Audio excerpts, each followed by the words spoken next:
Marvel Rivals has been out for a few days already and I've been having an absolute blast with it. It reminds me a lot of old Overwatch where it was just pure fun, chaos in the best ways possible, and there's such a large roster of characters to try out, each with their own unique abilities and playstyles, that I don't think I'll be getting bored anytime soon. Having said that, I have played a lot of the new characters and Psylocke has definitely been my favorite to play so far. Psylocke is one of the 18 duelists available to play and is considered one of the hardest characters with a 5-star difficulty level. She's more of a short to medium range DPS and her playstyle is sort of a hybrid between Genji and Sombra from Overwatch, with high mobility and stealth, using quick burst damage to secure kills as she dashes in and out of teamfights. Although she is not the easiest character to play, she feels very satisfying and has such gorgeous visual animations, so I thought I'd make this quick guide to help some of you who may be interested in trying her out. Ranked is also coming out soon, so maybe Psylocke could be a new main to climb the ladder with. Let's start off with Psylocke's basic kit and abilities. Her primary fire is a psionic crossbow, which is a double projectile with spread that fires bolts in rounds of 2. Each time she hits an enemy, it will reduce the cooldown of all her abilities by 0.25 seconds.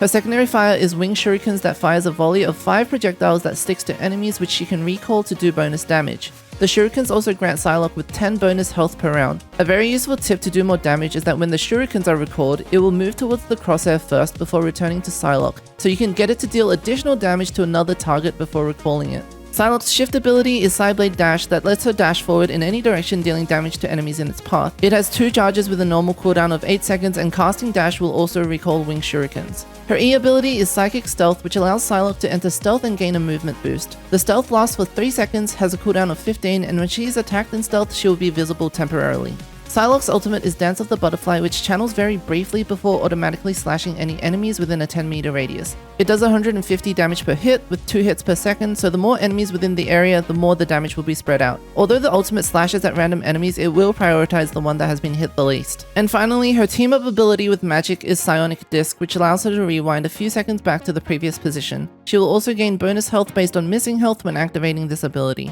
So in terms of combos, it's pretty simple for Psylocke. You generally look to get close to enemies using stealth, then use your crossbow and shurikens to bring down their health before securing the kill with dash and escaping again. If you are unable to finish them off with the dash but within close enough range, don't forget you can also use your melee attack for some quick damage. However, the challenge here is that there is usually only a very small window in which you can execute this combo before the enemy either fights back, gets healed, or their teammates just turn and blow you up. So you have to be very mindful of your cooldowns and whether or not you can actually secure the kill or need to back out.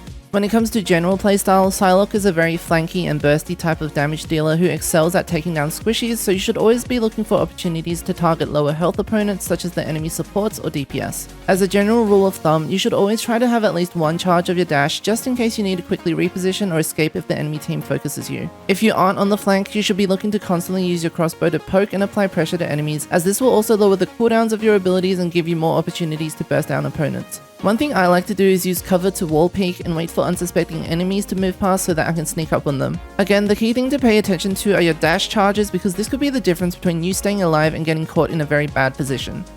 As for Psylocke's stealth, it's a very good ability on a relatively low cooldown, which you should not only use as a sneak or evasive tool, but also to play mind games with. You should try not to use it when enemies can see you, because they will try to guess where you're going next, but if they do, you can use this to your advantage to move unpredictably and follow up with an unexpected attack. Finally, for Psylocke's ultimate, you generally want to use this when you have whittled down the health of multiple enemies, just so you can secure the maximum number of kills. It does a lot of damage, and you should be looking for moments where multiple squishier targets are grouped up. I personally like to poke down the target and then dash into them right before activating the ult, just for that extra bit of burst and to try and catch them in the center of the ult as much as possible. Keeping in mind that you're invulnerable for the duration of the ult and that your dash cooldown will be reducing during this, so it's relatively safe. I have seen guides suggesting to stealth before activating your ult, but this means you'll still be on cooldown after the ult ends, which could be risky if you need a quick getaway, so I'd rather dash and ult first. One thing to be mindful of is that the more enemies there are within the radius, the less damage each target will receive. Having said that, the ultimate does charge relatively fast, so you should not be afraid to use it in situations where you might need to clutch up. On the other hand, there might be moments where you want to hold off from using it. For example, if you're about to lose a round of domination and you would rather have it ready to use in the next round to give you an upper hand. This will come with practice, so actively try to think about the objective and how much value you will get out of your ult before using it.